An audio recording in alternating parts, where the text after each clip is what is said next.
영원히 변치 않을 사랑.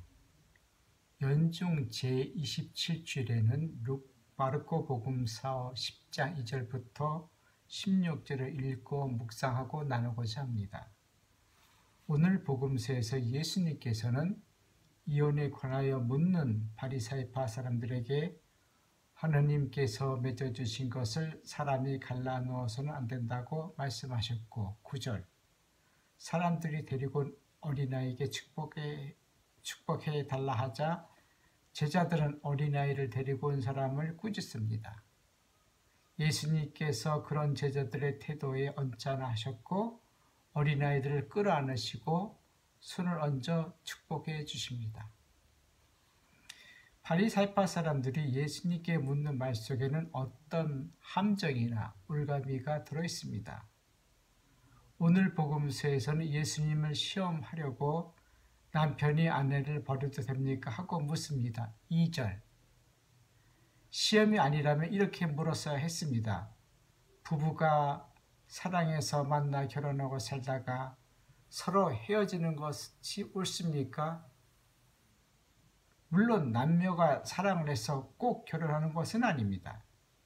개인적으로 또는 가문 간의 정략 결혼일 수 있고 이해타산적으로 결혼할 수 있습니다. 오늘 복음서에서 바리사파 사람들이 묻는 아내를 버릴 이유는 모세법에 이미 나와 있는 답변입니다. 그래서 예수님께서는 묻습니다. 모세는 너희에게 어떻게 하라고 명령하였느냐? 3절 바리사이파 사람들은 신명기 24장 1절부터 2절에 있는 모세의 규정을 염두에 두고 이혼장을 언급합니다. 모세가 말한 이혼장은 어떤 남자가 여자를 맞아들여 혼인하였는데 그 여자에게서 추한 것이 드러나 눈에 들지 않을 경우 이혼증서를 써서 손에 쥐어지고 자기 집에서 내보낼 수 있다고 한 것입니다. 그런데 바리사이파 사람들은 아내를 버릴 이유를 묻지 않고 아무런 이유 없이 남편이 아내를 버려도 됩니까? 라고 물었던 것입니다.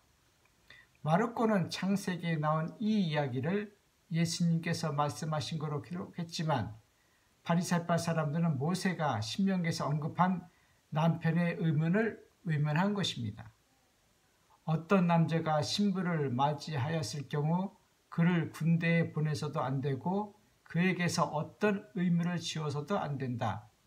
남편은 한 해 동안 자유롭게 집에 있으면서 새로 맞은 아내를 기쁘게 해줘야 한다. 신명기 24장 5절 모세는 남편은 새로 맞은 아내를 하루가 아니라 한 달이 아니라 1년 동안 기쁘게 해야 한다고 했지만 바리사이파 사람들은 모세의 이 말을 외면한 것입니다.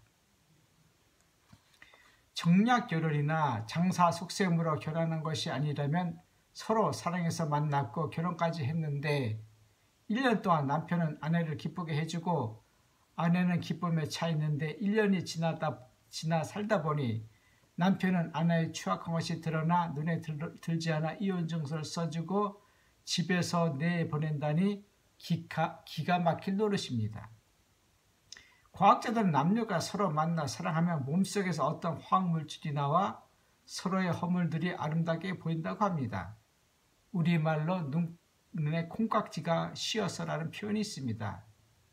들창골을 싫어하는 사람이 상대방이 들창골을 보지 못하다가 어느 날 상대방이 들창골임을 알게 되어 주변 사람들의 그 사람이 이제 보니 내가 싫어하는 들창골이었어.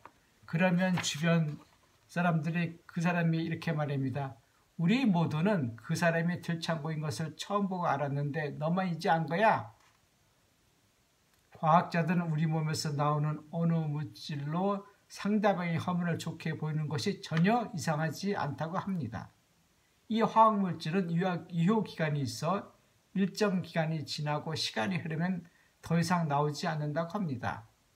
사람에 따라서 달라지지만 보통 2년 정도의 시간이 지나면 전혀 나오지 않는다고 합니다. 예수님께서 사셨던 시절에는 정치적으로 로마의 지배를 받고 있었지만 사회와 문화는 그리스 정신세계의 영향을 받고 있었습니다. 복음서를 기록한 대부분의 편집자들은 그리스 사람들의 사고방식과 논리로 복음서를 집필했는데, 그리스 사람들은 세상과 사람은 변한다고 믿는 사람들과 세상과 사람은 변하지 않는다고 믿는 두 부류의 사람이 있었습니다. 서로 사랑하여 결혼한 사람은 살면서 변했다고 생각합니다. 위대한 남자 입장에서 보면 새로 맞이한 신부를 1년 동안 기쁘게 해주었는데 1년이 지나면 기쁘게 해주지 않습니다. 이 사람은 모세법에 아주 충실했던 것입니다. 1년이라는 기간 동안 신부의 허물이 보였다 하더라도 모세가 1년 동안 기쁘게 해주라 하였으니 해줍니다. 그리고 1년 후에 신부를 더 이상 기쁘게 해주지 않고 허물이 보였으니 그 허물이 마음에 들지 않아 이혼 증서를 써주고 집에서 내보내면 이 행동 역시 모세법에 충실한 것입니다. 오늘 복음서에서 예수님께서는 모세법을 뛰어넘으라고 하십니다. 그래서 창세기를 언급하신 것입니다. 남자는 아버지와 어머니를 떠나 아내와 결합하여 둘이 한 몸이 될 것이다. 7절. 이 말씀은 창세기 2장 24절에 나오는 말씀을 인용한 것인데, 둘이 한 몸이 될 것이다 라는 것은 육체적 결합이 아니라 한 인격이 다른 인격을 만나 독립적이면서 유기적 새로운 인격을 만드는 것입니다.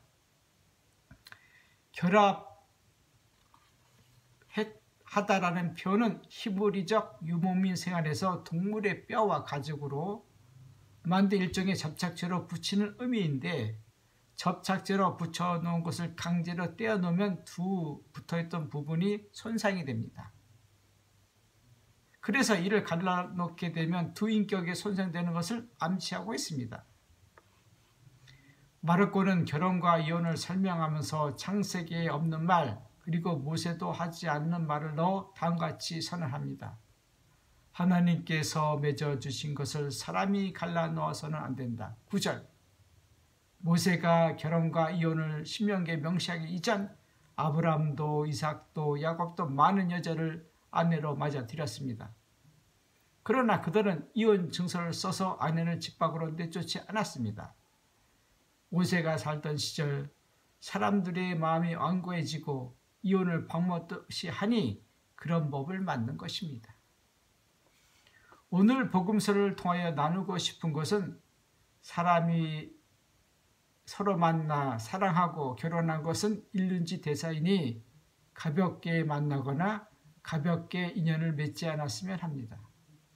그리고 한번 맺은 인연을 가볍게 풀지 않으셨으면 합니다.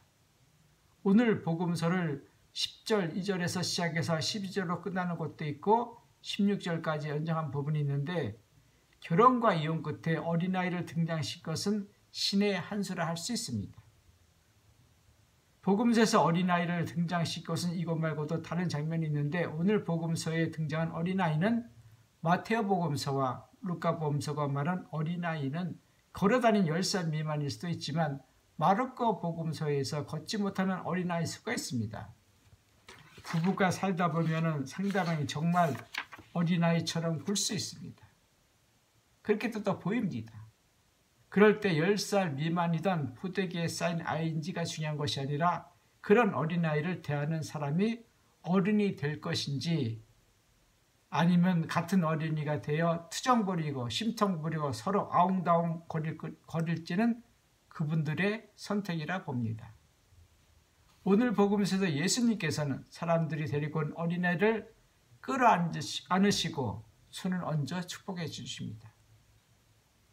부부 중 한 사람이 어린아이처럼 굴면 예수님께 데리고 가십시오.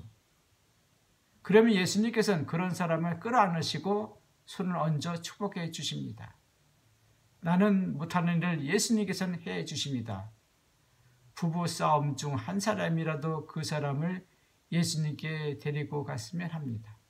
고맙습니다.